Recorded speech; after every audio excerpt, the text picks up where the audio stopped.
Bonjour les balances, j'espère que vous allez bien. On va découvrir ensemble vos énergies pour le mois de novembre. Gardez bien à l'esprit comme d'habitude que ce sont des énergies générales, c'est comme une sorte de météo et vous seul décidez de ce que vous en faites. Donc prenez uniquement ce qui résonne pour vous dans ce tirage et le reste vous laissez. Je vous invite également à consulter les vidéos de votre ascendant et des autres signes de votre thème astral pour compléter ces informations. Ici, l'énergie générale qui va vous accompagner pendant tout le mois de novembre, l'énergie qui entoure votre vie matérielle, active, votre vie relationnelle, votre vie intérieure, ça c'est vous qui vous êtes, comment vous vous sentez, ce que vous voulez, la force qui vous soutient, le challenge à relever, le conseil du tarot pour aborder au mieux ce mois de novembre, où est-ce que vous en êtes à la fin du mois, et un message de l'oracle pour finir. Les jeux que j'utilise dans ce tirage sont le This My Heart Tarot et le pouvoir du lâcher prise. Vous les retrouvez en lien sous la description. On est parti. C'est l'impératrice qui vous accompagne pendant ce mois de novembre, une énergie de projet, de fécondité, d'abondance, de créativité, de gestation aussi. Alors vous êtes peut-être en train de préparer quelque chose, de préparer un projet, de vous tourner résolument vers l'avenir, d'avoir envie de rencontrer de nouvelles personnes, de monter des projets avec d'autres personnes. Elle est très magnétique, très charismatique, il y a beaucoup de séduction aussi chez cette impératrice. Alors vous êtes peut-être dans cette énergie de séduction. Ok, allez, on va voir ce que vous avez avec le soleil, ça démarre bien. Un 7 d'épée, la lune, le 4 de denier, le magicien, le 5 d'épée et le roi d'épée. Ok. Alors, il y a quelque chose qui... Il y a quelque chose qui brille et qui est assez agréable là. Maintenant, c'est comme si il y avait des projets. Mais pour se mettre en route, pour initier des choses dans la matière, est-ce que c'est vous qui avez du mal à démarrer quelque chose de nouveau? Vous avez un peu du mal à y croire, vous dire que... Elle peut avoir le syndrome de l'imposteur, cette impératrice, se dire qu'elle n'est pas à la hauteur, alors elle ne le laisse pas paraître, hein, mais avec un magicien en challenge, le magicien, normalement, vous dit, t'as tout ce qu'il faut en toi pour réussir. Quand on l'a en challenge, peut-être qu'on on se sent pas légitime, on n'a pas l'impression d'avoir toutes les compétences ou suffisamment de valeur pour initier telle chose, pour vivre tel type de relation, pour postuler à tel job. Pourtant, dans la matière, vous avez le soleil qui montre que, franchement, il y a de l'épanouissement. Le soleil, il n'y a pas plus lumineux et plus chaleureux dans tout le tarot, donc c'est l'amour, c'est le plaisir, c'est les retrouvailles, c'est le plaisir d'être qui on est, le plaisir de faire ce qu'on fait, le plaisir d'échanger avec les personnes qui sont autour de nous. S'il y avait eu des difficultés avec le soleil, ça se résout. Si on était en froid, on se retrouve et puis l'atmosphère se réchauffe.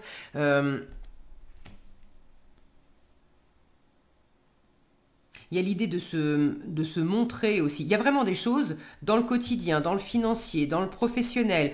Alors, c'est peut-être pas dans tous les domaines, mais il y a au moins un domaine de votre vie où concrètement, vous rayonnez, vous brillez, vous vous éclatez, vous réussissez. C'est très agréable à vivre pendant ce mois. Intérieurement, vous êtes dans l'énergie de la lune qui pour moi vient faire écho à cette impératrice en termes de fécondité et de créativité. Vous êtes en train de préparer quelque chose, de couver quelque chose, de rêver aussi. Vous avez des intuitions fortes. Vous rêvez à quelque chose, vous avez envie de certaines choses. Maintenant, intérieurement, vous êtes aussi un peu dans la brume. Vous savez pas trop. Avec la lune, il y a une forme de confusion. On ne sait pas trop si on se fait des illusions ou pas. Il y a des moments où on va se demander peut-être si si ce qu'on ressent, c'est effectivement, c'est un signe, c'est notre âme qui nous parle, c'est l'univers qui nous envoie un message, ou est-ce que c'est le mental, l'ego qui ramène ça à sa sauce et qui nous fait croire, qui nous fait prendre des vessies pour des lanternes. On ne peut pas être sûr avec la Lune. La Lune vient aussi gratter des cordes sensibles intérieures, c'est tout ce qui est enfoui, c'est inconscient, c'est les peurs, c'est les doutes, c'est les insécurités, c'est les inconforts intérieurs qu'on peut avoir. Donc pendant ce mois de novembre, à la fois vous êtes très guidé, très inspiré, beaucoup de créativité, beaucoup d'intuition, beaucoup de sensibilité. Et en même temps, vous avez des peurs, vous avez des doutes. Il y a certaines choses pour lesquelles vous ne savez pas trop et vous faites au mieux pour avancer. Alors, la force qui vous soutient pendant le mois de novembre, c'est le 4 de denier. C'est justement, pour avancer, c'est de vous appuyer sur ce qui est stable. C'est de vous appuyer sur ce que vous avez déjà. Ça va être financièrement, si vous avez des projets qui impliquent des dépenses, pour ce mois de novembre, ça va être fait avec ce que tu as. Te mets pas un crédit sur le dos, n'aie pas les yeux plus gros que le ventre. Si tu envisages des dépenses, vois ce que tu peux faire avec tes ressources. Pas plus, pas moins. C'est de vous appuyer aussi sur tout ce que vous avez, tout ce que vous possédez déjà, intérieurement comme dans la matière, donc financièrement, matériellement, et puis en termes de valeur, en termes d'expérience. À quoi vous êtes attaché? Quelle est votre zone de sécurité, de confort? Où est-ce que vous avez des habitudes? Quelles sont les activités que vous maîtrisez bien? Et de vous appuyer sur tout ça.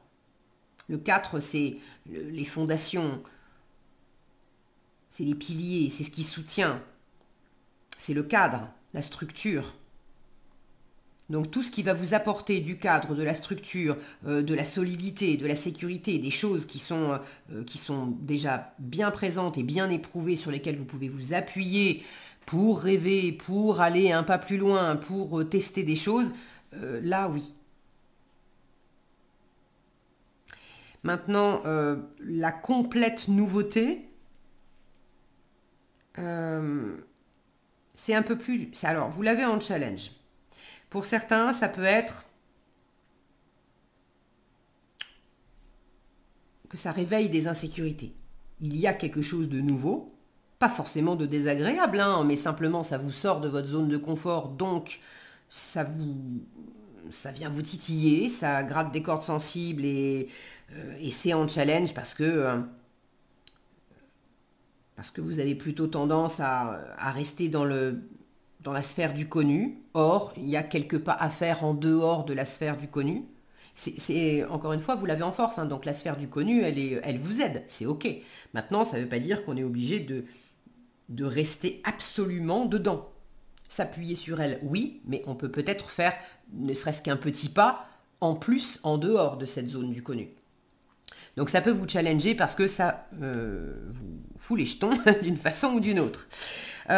Pour d'autres, c'est une difficulté à faire un pas de nouveau, à initier de la nouveauté. Peut-être parce que ça ne dépend pas forcément de vous.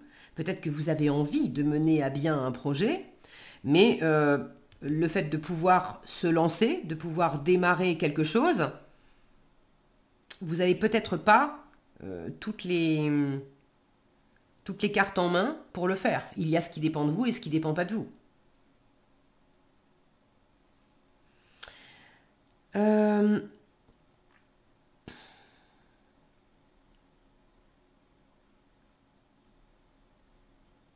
Quand il est bien aspecté, ce magicien, il a un côté aussi enjoué. Il a toujours une petite blague, il a le contact facile. Et là, j'ai quelque chose qui fait écho à ce 7 d'épée dans le relationnel. Et puis, je vois ces masques sur les personnages de la Lune. Avec des personnes, alors, c'est pas avec tout le monde, mais il y a une ou plusieurs personnes avec lesquelles vous avez peut-être tendance à porter un masque, à pas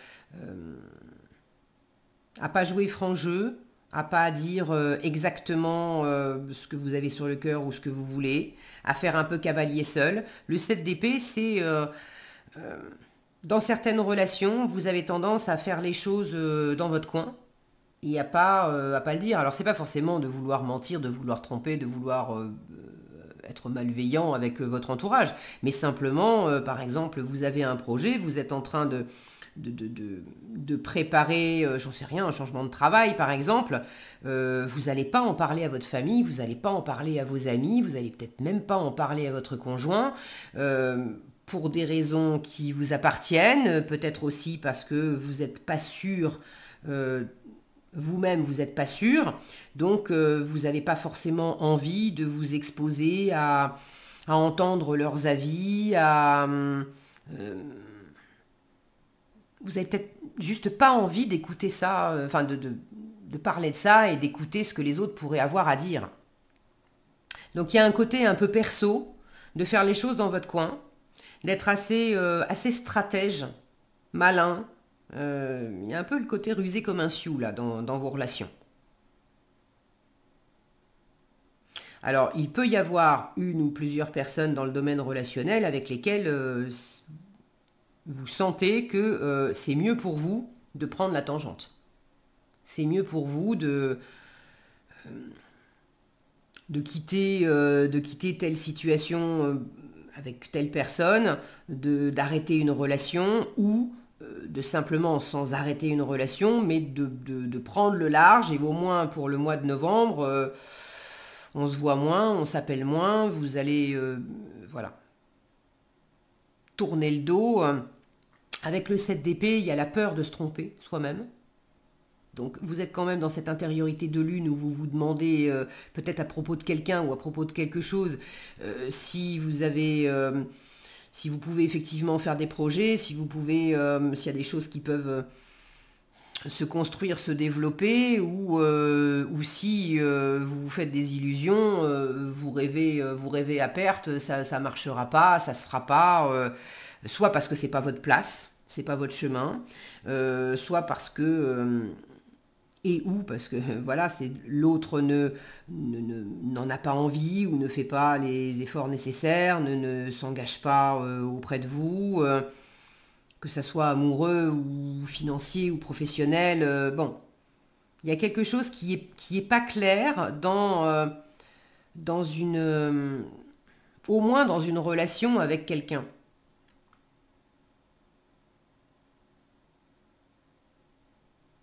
Et j'ai l'impression que il pourrait même y avoir un petit peu un double jeu. Est-ce que ça vient de vous? Est-ce que ça vient de l'autre? Est-ce que ça vient des deux? Pas forcément malveillant, mais une espèce de double jeu où dans ce qu'on fait ensemble, dans ce qu'on partage ensemble, il y a quand même, il y a de l'amour, il y a des bons moments, il y a des choses agréables, et puis en même temps, on ressent des choses qui sont moins agréables, qui sont qui sont un peu diffuses, qui sont bizarres, on sait pas trop, et en fait, on n'en parle pas vraiment, ou quand on en parle, on n'arrive pas à se comprendre, et du coup, vous fuyez la discussion, l'autre fuit la discussion. Vous avez en conseil quand même un 5 d'épée qui dit que il peut y avoir des échanges qui sont stériles, où on n'arrive pas à s'entendre, on n'arrive pas à se comprendre. Il peut y avoir des disputes, ou si c'est pas des disputes, c'est à minima de la distance, des silences, et qui sont pesants, c'est froid, c'est stérile, il en sort rien de bon.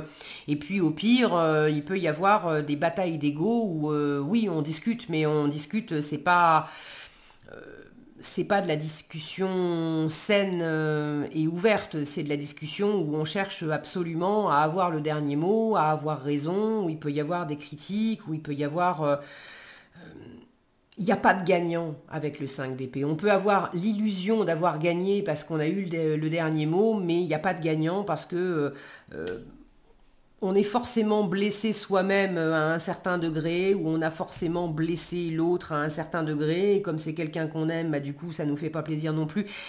Bref, là, en conseil, on vous invite quand même à tirer au clair certaines choses dans le relationnel.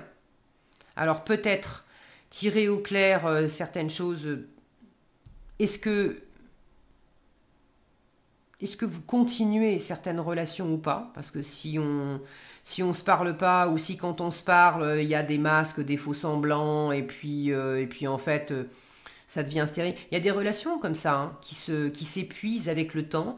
Et encore une fois, c'est pas forcément avec une volonté malveillante. Mais on était les meilleurs amis du monde il y a 10 ans, il y a 15 ans, on avait toujours des choses à se dire et à se raconter, et puis ça s'est usé avec le temps, et vous voyez, ce personnage qui est en train de regarder le soleil, et en fait, bah, dans la matière, là où on avait toujours quelque chose à se dire, on ne sait plus quoi se dire, là où on s'appelait 3 fois par semaine, on s'appelle une fois par mois, et encore, il y a des blancs, et on se force, et voilà. Et il y a certaines relations voilà, qui s'essoufflent comme ça dans le temps. Et là, la question est peut-être aussi et j'ai pas de réponse parce que toutes les balances vont pas vivre les mêmes choses et les mêmes types de relations. Vous me direz dans les commentaires comment c'est pour vous. Pour certains, il y a effectivement au moins une relation où c'est fini. On sait qu'on ne retrouvera plus là les bons moments, vous les passez avec d'autres personnes. Donc là, il y a peut-être une relation à stopper et on vous dit avec le 5 d'épée, mais c'est pas la peine. Arrête de batailler, c'est stérile, c'est stérile. Appuie-toi sur ce que tu as qui est stable, qui est nourrissant, quelles sont les relations qui t'apportent vraiment des choses. Et puis, l'impératrice, elle n'a pas de scrupules, elle adore échanger avec les autres, mais l'idée c'est de rester alignée avec qui elle est. Elle sait ce qu'elle veut, elle sait ce qu'elle vaut, et elle est ouverte à toute relation qui va être sur la même fréquence que qui elle est, ce qu'elle vaut, ce qu'elle veut. Mais dès qu'on n'est plus sur la même fréquence, elle ne va pas chercher à sortir de ses rails.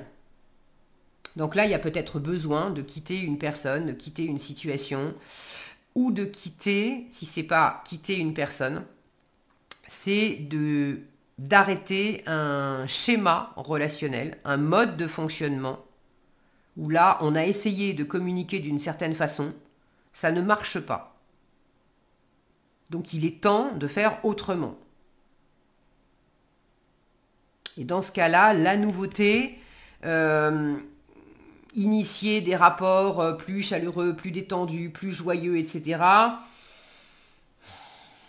J'ai l'impression qu'à travers la parole, c'est un peu délicat. Ceux qui sentent qu'il ne s'agit pas de couper une relation et de quitter une personne, mais effectivement de changer l'approche avec cette personne, c'est peut-être pas à travers les mots, mais davantage à travers les actes. Qu'est-ce qu'on peut partager ensemble? À la limite, se faire une balade ensemble un jour de beau temps. On peut espérer qu'au mois de novembre, il y ait aussi des belles journées. Ça peut apporter plus et être plus chaleureux et plus nourrissant et contribuer à la relation que essayer de poser à plat pour la énième fois une discussion qui part toujours en autre boudin, quoi. Bon, vous me direz dans les commentaires.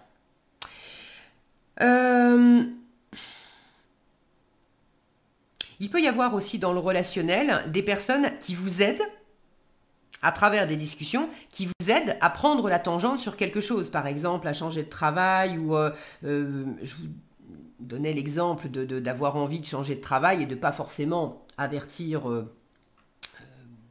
tout le monde.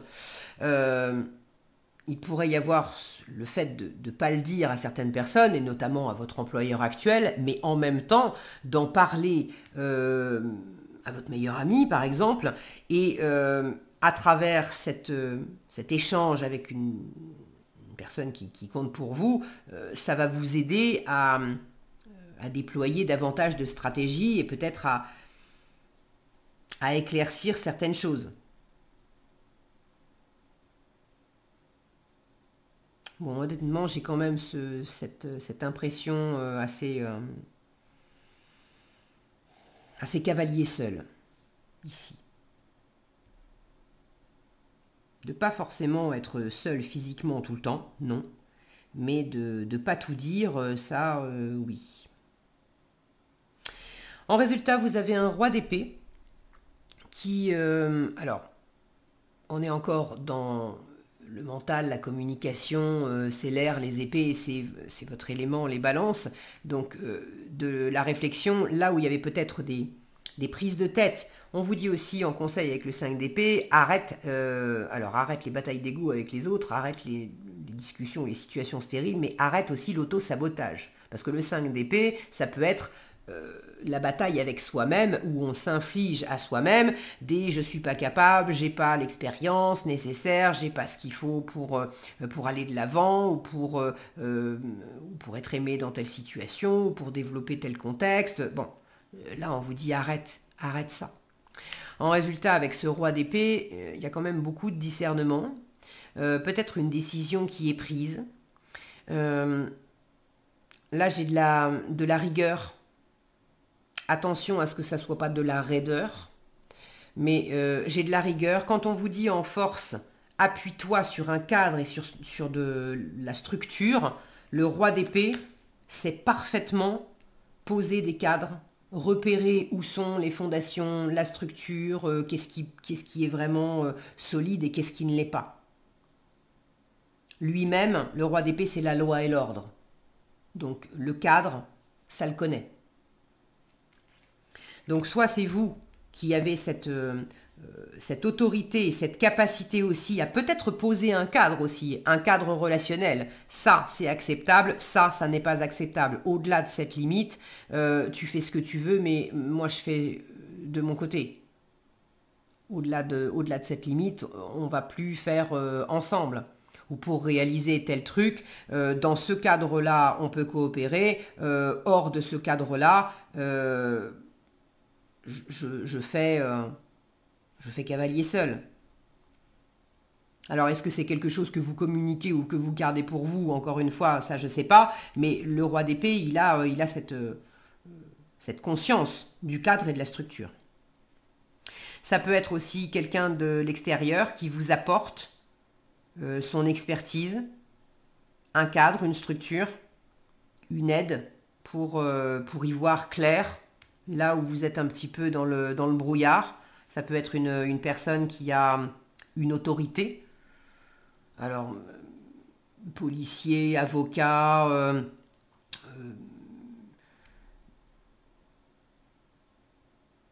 ça pourrait être aussi un chef, en fait, une personne qui a un pouvoir décisionnaire. Voilà, une personne qui a un pouvoir décisionnaire.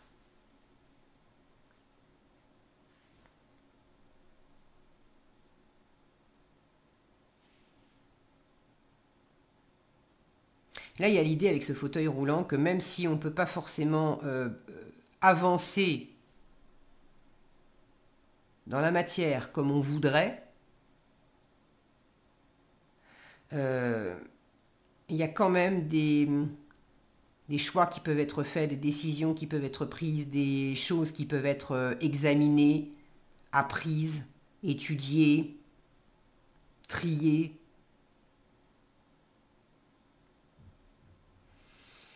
Il y a l'idée de prendre de la hauteur aussi, d'avoir une vue très claire.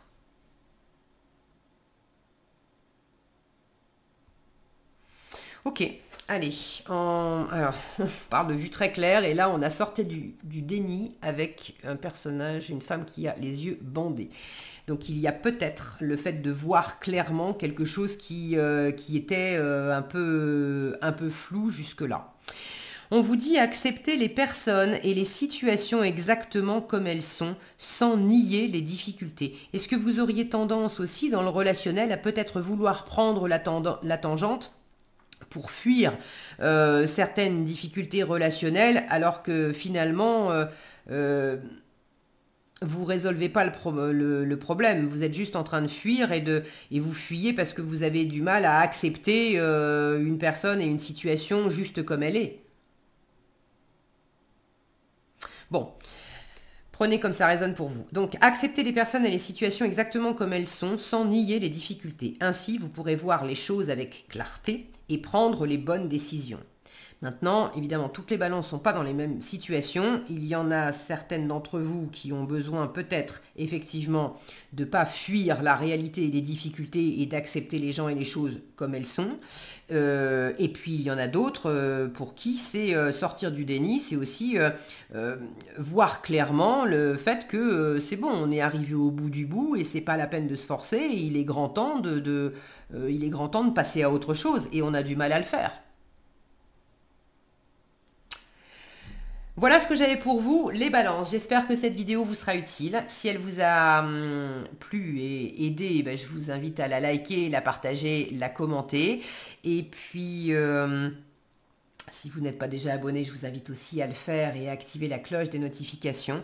Et sur ce, je vous souhaite un excellent mois de novembre. Prenez bien soin de vous et je vous donne rendez-vous dans un prochain tirage.